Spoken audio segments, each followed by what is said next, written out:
There's a particular kind of confusion that arrives not in moments of chaos, but in moments that should be simple. You're sitting across from someone you know well, a partner, a parent, a colleague, and they're describing an interaction you both experienced.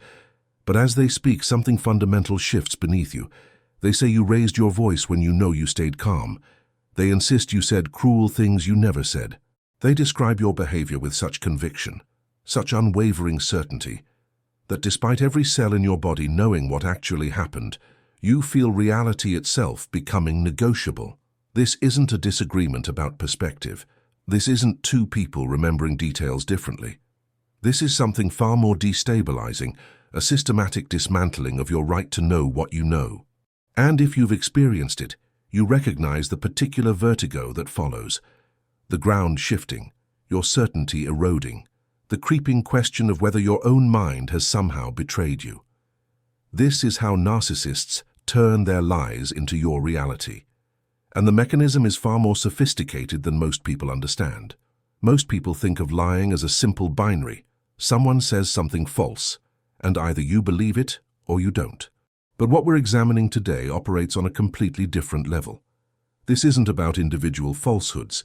It's about the construction of entire alternate realities that get systematically exported into your consciousness until you can no longer distinguish between what happened and what you're being told happened. Psychologists who study manipulative communication have identified a phenomenon they call reality distortion, a process where someone's persistent reframing of events actually begins to override your lived experience.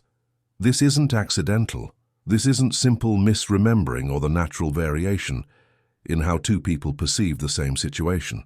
This is pattern-based, consistent, and devastatingly effective at dismantling what researchers call epistemic authority, your fundamental right to trust your own perception. And here's what makes this so difficult to recognize and even harder to escape. The people who do this aren't cartoon villains.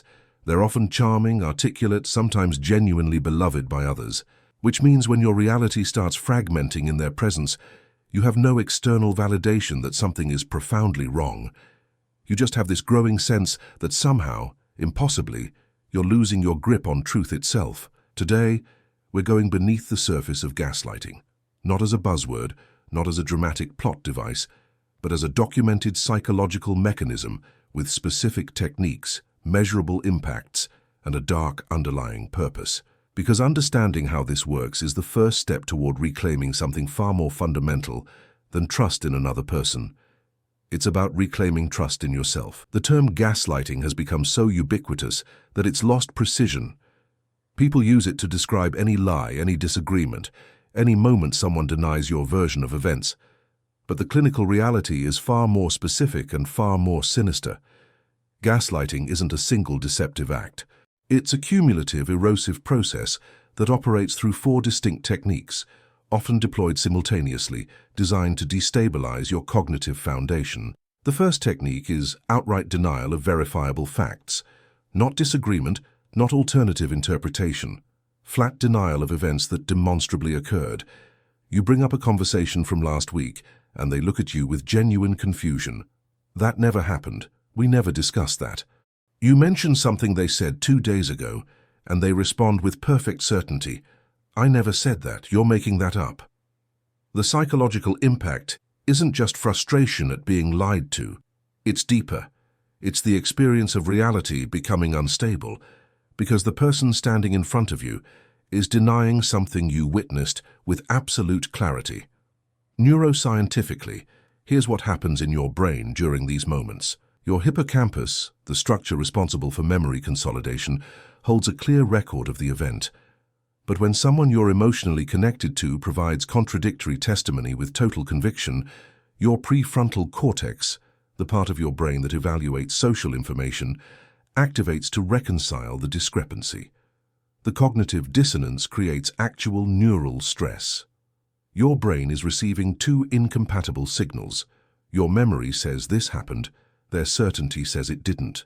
And because humans are deeply social creatures whose brains evolved to calibrate reality through consensus, that contradiction doesn't just sit comfortably in separate boxes, it generates doubt.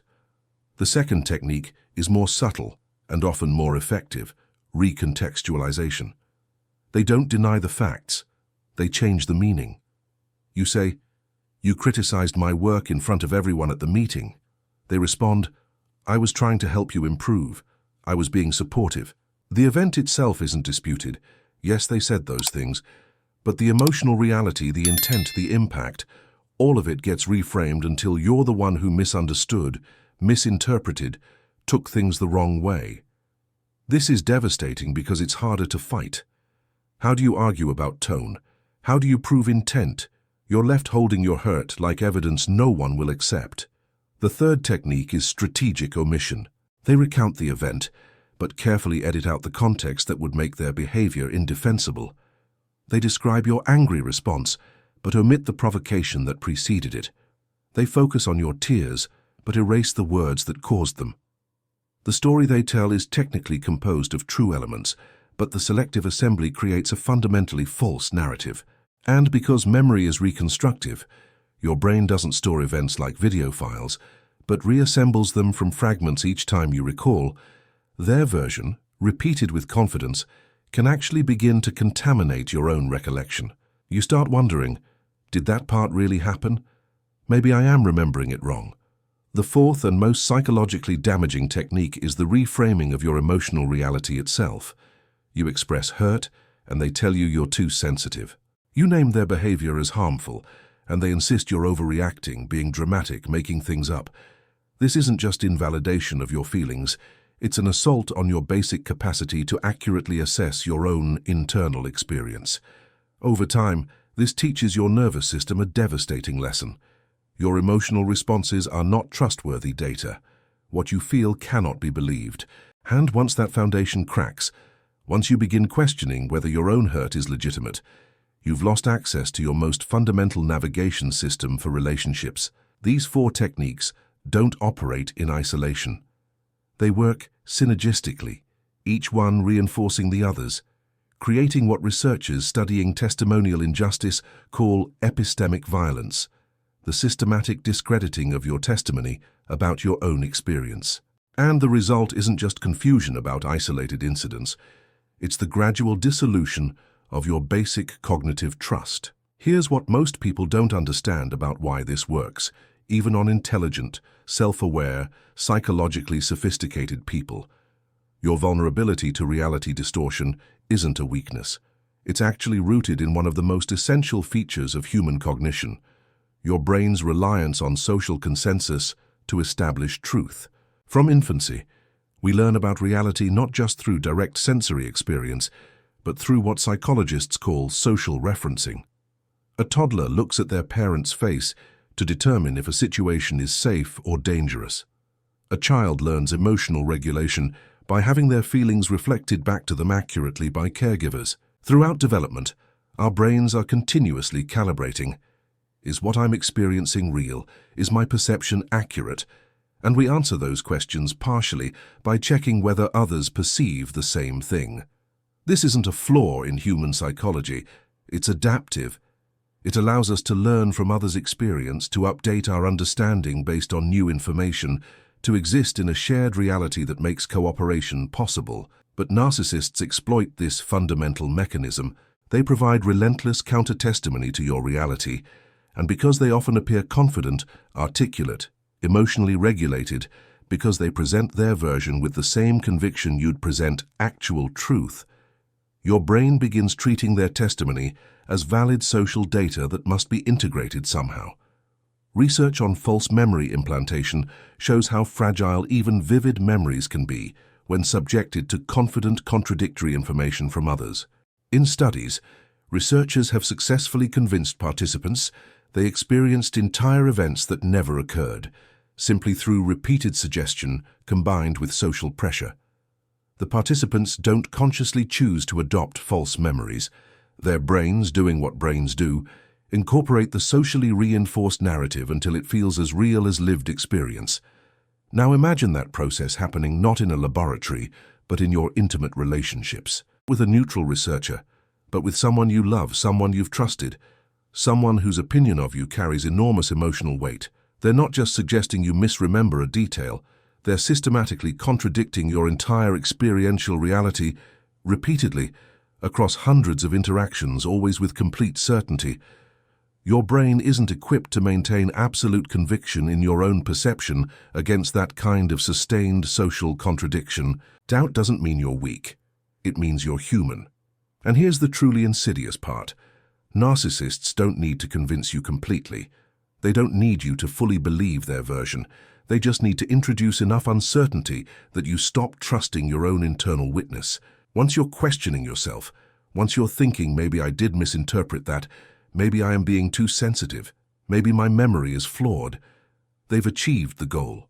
Because a person who doubts their own perception is a person who can be controlled. The progression is predictable. First, you notice discrepancies but assume good faith. Maybe they genuinely remember it differently. Then the discrepancies become a pattern, and you start documenting things, saving texts, trying to create external proof of reality. Then you notice that even with evidence, they find ways to reinterpret or dismiss it, and you're trapped in circular arguments that leave you more confused than when you started. Eventually, you stop bringing things up. Not because the issues are resolved, but because the cost of raising them, the reality distortion, the self-doubt, the exhaustion, becomes unbearable. You've learned that preserving your sanity requires letting their lies stand unchallenged. And that's when you realize you're living in their reality now, not your own. But why? Why would someone systematically dismantle another person's grip on reality? What possible purpose could this serve beyond cruelty? The answer lies not in their relationship to you, but in their relationship to themselves.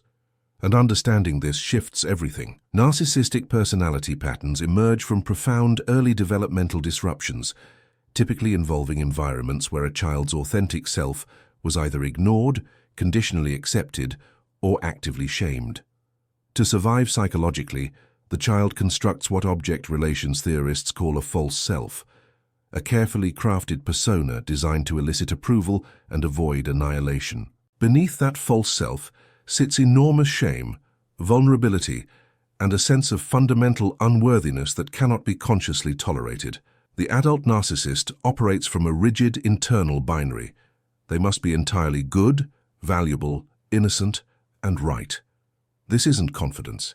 It's a desperate psychological defense against the unbearable alternative, because if they're not entirely good, the only remaining option their psyche can process is being entirely worthless. There's no middle ground, no complex integration of strengths and flaws, no ability to hold themselves as imperfect humans worthy of love. The structure is fragile and absolute. So what happens when reality threatens this structure? When their behavior is clearly harmful, selfish, or wrong? When they've hurt someone, broken a promise, failed in some obvious way? A person with healthy self-concept can acknowledge the failure, feel appropriate guilt or regret, and make amends without their entire identity collapsing. But for the narcissist, acknowledging fault triggers the underlying shame, that annihilating sense of worthlessness they've spent their entire life defending against. It's not just uncomfortable, it's psychologically unbearable. This is where reality distortion becomes not just a manipulation tactic, but a survival mechanism. If the narcissist cannot acknowledge being wrong without their entire self-concept shattering, then reality itself must be rearranged. The facts must be edited, recontextualized, or denied until a version emerges where they remain innocent, misunderstood, or the actual victim. This process happens so automatically, so reflexively, that many narcissists genuinely believe their revised version. The lie isn't primarily for you, it's for them. You're just caught in the blast radius of their internal reality reconstruction. Schema-therapy research reveals that narcissists often genuinely cannot access accurate memories of their harmful behavior. Their psyche edits in real time, protecting them from information that would destabilize their defensive structure. When they insist that never happened, they may actually believe it, because their brain has already rewritten the scene to preserve their innocence. When they reframe their cruelty as care, they're not consciously lying. They're accessing the only version of events their psyche will allow them to retain. Your confusion, your self-doubt, your eventual capitulation to their version, These are just collateral benefits of a process primarily designed to maintain their psychological equilibrium. They need you to be wrong so they can remain right. They need you to be the problem so they can avoid being the problem. And they need your reality to be uncertain, so their reconstructed reality can stand unchallenged. This is why arguing with facts doesn't work. This is why presenting evidence doesn't change their story. You're trying to correct their perception of external reality, but the distortion is actually protecting them from internal collapse. Accepting your version would require them to face the shame they've spent their entire life avoiding, so they can't. Not without therapeutic intervention, they're almost never willing to pursue. And that leaves you holding the weight of their disowned reality, wondering why the truth feels so slippery in their presence. So what does it actually feel like to live in the aftermath of sustained reality distortion? Because the damage isn't just relational, it's cognitive, pervasive, and often persists long after the relationship ends. Therapists working with survivors of narcissistic abuse describe a particular presentation they call shattered epistemology, a fundamental fracturing of your basic trust in your own perception, memory, and judgment. This isn't garden variety self-doubt. It's a pervasive uncertainty about your cognitive reliability that infiltrates every aspect of your life. You finish a conversation and immediately wonder if you misunderstood what was said. You have a clear memory of an event, but second-guess whether it actually happened that way. Someone treats you badly, and your first instinct isn't anger. It's confusion about whether you're overreacting, being too sensitive, imagining problems that aren't there. You start compulsively documenting interactions, not because you're paranoid, but because you've learned the hard way that your unverified memory will be challenged, dismantled, and replaced with a version that makes you the villain. Research on complex trauma shows that this type of sustained psychological manipulation creates specific neurological impacts. The hippocampus, already stressed by the cognitive dissonance of contradictory realities, shows patterns consistent with chronic stress exposure. The prefrontal cortex, exhausted from constantly trying to reconcile incompatible narratives, shows decreased activation during memory tasks.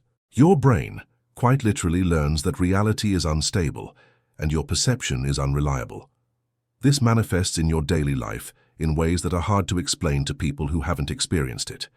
You're in a conversation with a new friend, someone kind and trustworthy, and they say something that triggers a flash of anxiety, not because they were harmful, but because your nervous system has learned to scan obsessively for signs that your reality is about to be contradicted. You watch their facial expressions with forensic intensity, searching for the micro-expression that signals they're about to tell you that what you just experienced didn't happen. You become hypervigilant about your own memory, replaying interactions again and again, trying to lock down details before they can be challenged. You save text messages, keep journals with timestamps, seek witnesses for important conversations, not because you're obsessive by nature, but because you've learned that without external proof, your testimony about your own experience will be systematically rejected. And here's the cruelest aspect. This hypervigilance and documentation actually gets used as evidence of your instability. The narcissist points to your need for proof as evidence that you're paranoid, controlling, or mentally unwell. Your adaptive response to their manipulation becomes proof of your untrustworthiness. It's a psychological double bind with no exit. Perhaps most devastatingly, you lose access to your emotional guidance system. Emotions exist, evolutionarily, to provide rapid information about your environment. Fear tells you there's danger. Anger tells you a boundary has been violated. Hurt tells you something matters to you and has been damaged. These aren't optional interpretations. They're survival data. But after sustained reality distortion, you can no longer trust those signals. You feel hurt and immediately question, am I being too sensitive? You feel angry and wonder, am I overreacting? You sense danger and think, maybe I'm just paranoid. This is epistemic violence in its purest form, the destruction of your capacity to know what you know and trust what you feel. And it doesn't end when the relationship ends. It follows you into every subsequent interaction, every new relationship, every moment where you need to trust your own assessment of reality. You've been taught through hundreds of interactions that your internal experience is fundamentally unreliable. Unlearning that doesn't happen quickly, and it doesn't happen just because you understand intellectually what was done to you. The isolation is profound. How do you explain to someone that you're not sure if an argument happened the way you remember? How do you describe feeling crazy without sounding crazy? People who haven't experienced sustained gaslighting often can't understand why you don't just trust yourself, why you need so much reassurance, why you can't simply know what happened. They don't understand that the manipulation specifically targeted your capacity to know. It's like telling someone with a broken leg to just walk normally. The injury is real even if it's invisible. And there's a particular loneliness in recognizing that the person who wounded you this deeply likely doesn't even comprehend what they've done, because to understand it, they'd have to acknowledge doing it. And that acknowledgement would shatter the very defense structure that made the behavior necessary in the first place. You're left holding a wound they can't see, caused by a process they can't admit, seeking healing for damage they'll never validate. That's not just painful, it's existentially isolating. But here's what changes with understanding. Here's what shifts when you can finally name the mechanism and recognize that your confusion was never evidence of your failure. It was evidence of someone else's sophisticated defense against their own shame. First, you need to understand that consistent discrepancies between your experience and their account is data, not confusion. When someone repeatedly tells a story about an interaction that contradicts your lived experience, not in minor details, but in fundamental emotional tone, intent, and facts, that pattern is information. Your perception isn't the problem requiring correction. Their systematic contradiction is the signal. You're not confused because reality is unclear. You're confused because someone is actively working to make it unclear. Psychological research on memory shows that while individual memories can be fallible, consistent patterns of experience are remarkably reliable. You might misremember what someone wore or the exact wording of a sentence. You don't systematically misremember whether interactions felt safe or threatening, loving or hostile, respectful or diminishing. When there's a persistent gap between the emotional reality you experienced and the sanitized version they present, trust the pattern. One instance could be miscommunication. Repeated instances across months or years. That's a strategy. Second, someone's confidence in their version doesn't make it accurate. Narcissists are often most convincing when they're most wrong, because they've fully internalized their own reconstruction. They can look you in the eyes with complete sincerity and tell you something that never happened, not because they're masterful actors, but because their psyche has already edited the footage. Their certainty isn't evidence of truth, it's evidence of their psychological need to believe their version. This is profoundly disorienting because we're socially conditioned to interpret confidence as credibility. When someone speaks with conviction, we unconsciously grant them authority. But in cases of reality distortion, that confidence is inversely related to accuracy. The more threatening the truth is to their self-concept, the more confidently they'll deliver the lie. Your doubt, your willingness to question yourself, to consider that maybe you're wrong, is actually a sign of cognitive health. It's evidence that you can hold complexity, tolerate uncertainty, and prioritize truth over ego protection. That same capacity is what makes you vulnerable to their certainty. Third, learn to distinguish between normal memory variation and systematic reality denial. All human memory is reconstructive. Two people can witness the same event and genuinely remember different details, emphasize different aspects, interpret ambiguous moments differently. That's not gaslighting, that's being human.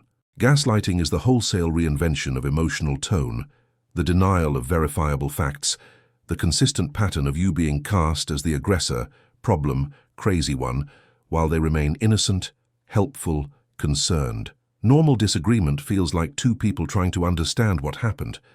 Reality distortion feels like someone is trying to convince you that what happened didn't happen at all. Fourth, you don't need their validation for your reality to be true.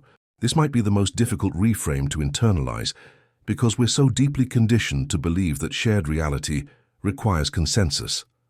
But your experience exists independent of their acknowledgement. The tree made a sound when it fell, even if someone insists they heard nothing. Your hurt is real even if they insist you're too sensitive. The harm occurred even if they reframe it as help. You don't need them to witness your truth for it to exist. You need to stop requiring their permission to trust your own testimony. Fifth, and perhaps most important, trying to make them see the truth is often futile because the distortion serves a psychological function they cannot abandon without facing unbearable shame. This isn't pessimism. It's understanding the depth of the structure you're dealing with. You're not fighting against ignorance that can be corrected with information. You're confronting a defensive architecture built to protect them from psychological annihilation. They don't want to see the truth. They need not to see it. And all the evidence, all the logic, all the heartfelt explanation in the world won't penetrate a defense mechanism whose entire purpose is to deflect exactly that. This realization is both devastating and liberating. Devastating because it means the validation you're seeking, them acknowledging what actually happened, taking responsibility, seeing your hurt and responding with genuine remorse, likely isn't coming. But liberating because it means you can stop trying. You can stop presenting evidence to someone who will never accept it. You can stop explaining yourself to someone who requires you to be wrong. You can stop waiting for understanding from the person whose survival strategy depends on misunderstanding you. So what does reclaiming your reality actually look like? Not in theory, but in practice, in the moments when you're still caught in the dynamic or struggling with its aftermath. First, seek external validation from people outside the relationship who can witness the pattern. Not because you need others to tell you what's real. You need that less than you think. But because having your experience reflected back accurately by someone trustworthy literally helps your nervous system recalibrate. Your brain has been receiving sustained input that your perception is wrong. It needs consistent counter-input from people who aren't invested in your doubt. Find a therapist who understands narcissistic abuse dynamics. Talk to friends who've witnessed the interactions. Join support communities where your experience will be recognized rather than questioned. This isn't about ganging up on the narcissist or proving your case to an audience. It's about anchoring yourself in consensual reality that validates what you know to be true. Second, document not to prove reality to them, but to anchor yourself. Keep a private journal where you record interactions immediately after they occur, noting specific words, tone, your emotional response, and the context. Save text messages. Note patterns. This documentation isn't ammunition for an argument you're planning to win. You won't win because they're not arguing in good faith. It's evidence for yourself when the doubt creeps in. When they later insist, that never happened, and you feel the ground shifting, you can return to your notes and see clearly. It did happen. Here's what was said. Here's how I felt. Here's the context they're now omitting. You're not building a legal case. You're building a factual foundation for your own cognitive stability. Third, learn to recognize and exit circular conversations. Reality distortion thrives in extended arguments where the goal keeps shifting, definitions keep changing, and you end up defending yourself against accusations that have nothing to do with the original issue. These conversations aren't designed to reach understanding. They're designed to confuse, exhaust, and ultimately make you responsible for their behavior. When you notice the conversation looping back to the same accusations, when you find yourself defending your tone instead of discussing the content, when you're suddenly explaining why you're not crazy, that's the moment to stop engaging. Not because you're avoiding conflict, but because you're refusing to participate in the dismantling of your own reality. This is incredibly difficult because disengaging feels like letting their false version win. But here's the truth. Their version already exists independent of your participation. Continuing the argument doesn't move you closer to truth. It just provides more opportunities for them to distort, deny, and deflect. Sometimes the most powerful response to "that didn't happen" isn't a detailed recounting with evidence. It's, "I know what I experienced," and then silence. Not hostile silence, not wounded silence, just the quiet ending of a conversation that was never going anywhere. Fourth, and this is both the simplest and hardest truth, you cannot have a functional relationship with someone who requires you to be uncertain of your own experience. This isn't about whether they're a bad person, or whether you love them, or whether the relationship has good moments. It's about the fundamental impossibility of intimate connection with someone whose psychological survival depends on your cognitive instability. Love cannot exist where reality itself is negotiable. Trust cannot grow in soil contaminated by systematic truth distortion. And no amount of trying, understanding, or compassion on your part will change the fact that they need you to doubt yourself in order to avoid doubting themselves. This recognition is often where people get stuck because leaving feels impossible. The manipulation has specifically targeted your ability to trust your own judgment about whether you should leave. You think, maybe I am too sensitive. Maybe I am making things up. Maybe this is normal and I'm just difficult. Maybe I'm the narcissist. This is precisely what the reality distortion was designed to accomplish. Not just confusion about individual incidents, but fundamental uncertainty about your own capacity to accurately assess relationship health. So here's what you need to hear. The same qualities that made you vulnerable to this manipulation, your capacity for self-reflection, your willingness to question yourself, your desire to be fair and see multiple perspectives, are not weaknesses to eliminate. They're strengths to protect. The narcissist's reality distortion only works on people capable of genuine self-examination. Rigid, defensive people can't be gaslit because they don't question themselves enough to absorb contradictory testimony. Your vulnerability was your openness. Your wound was your flexibility. Healing isn't about becoming more suspicious or defensive. It's about learning to direct your self-reflection toward recognizing patterns rather than endlessly questioning your own sanity. And here's the final, crucial reframe. You don't need to convince them of the truth. You just need to stop letting their lies colonize your reality. They can believe whatever version of events allows them to sleep at night. They can maintain their innocence, their victimhood, their certainty that you're the problem. That's their reality, constructed to protect their fragile self-concept, and you are not responsible for it. Your only responsibility is to reclaim your own testimony, to rebuild trust in your own perception, and to remember that just because someone confidently denies your reality doesn't mean your reality stops existing. The work of recovering your epistemic authority after sustained reality distortion isn't quick. Your nervous system learned over months or years that your perception is unreliable. It won't unlearn that because you intellectually understand what happened. It will unlearn it through repeated experiences of, I noticed this pattern. My perception was accurate. I trusted myself and I was right. Each time you honor your own testimony instead of deferring to someone else's certainty, you're literally rewiring the neural pathways that were damaged. Each time you notice discrepancies and trust them as data rather than dismissing them as confusion, you're restoring function to the cognitive system that was systematically dismantled. And slowly, not through force, not through trying to never doubt yourself again, but through gentle, consistent practice, you begin teaching your nervous system something it forgot under the weight of all those lies. That your experience of reality is valid testimony, that your hurt is real data, that your memory, while imperfect like all human memory, is fundamentally trustworthy, that you can know what you know without someone else's permission. In the end, understanding how narcissists turn their lies into your reality isn't about diagnosing others or winning arguments or finding perfect language to make them finally see what they've done.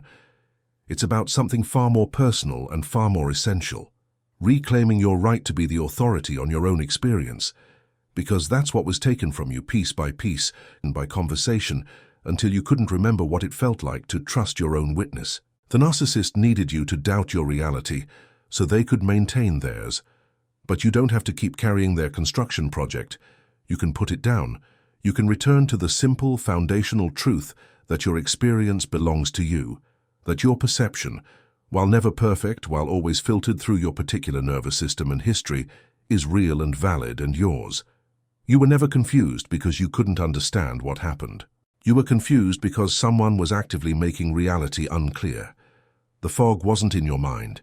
It was being generated by someone who couldn't survive in the clarity of truth. If this video helped you name something you've carried wordlessly, that particular vertigo of having your reality systematically replaced, that exhausting work of constantly questioning whether you're imagining problems, you're not alone in this. That recognition, That moment of finally understanding the mechanism is where healing begins. Not because understanding erases the damage, but because it gives you back the tools to start rebuilding. This channel exists for people who feel deeply and think carefully about what it means to be human, especially the parts of being human that hurt. If you'd like to continue these conversations, consider subscribing. And if any part of this resonated, share your experience in the comments below. Not to prove your case or convince anyone, but because your story might be exactly what someone else needs to feel less alone, less crazy, less uncertain of their own sanity. Sometimes the most powerful validation is simply hearing, "I lived that too. I know that fog. I understand why the truth became so hard to hold." Take care of yourself. You deserve understanding, not judgment. And you deserve to live in your own reality, not someone else's reconstruction.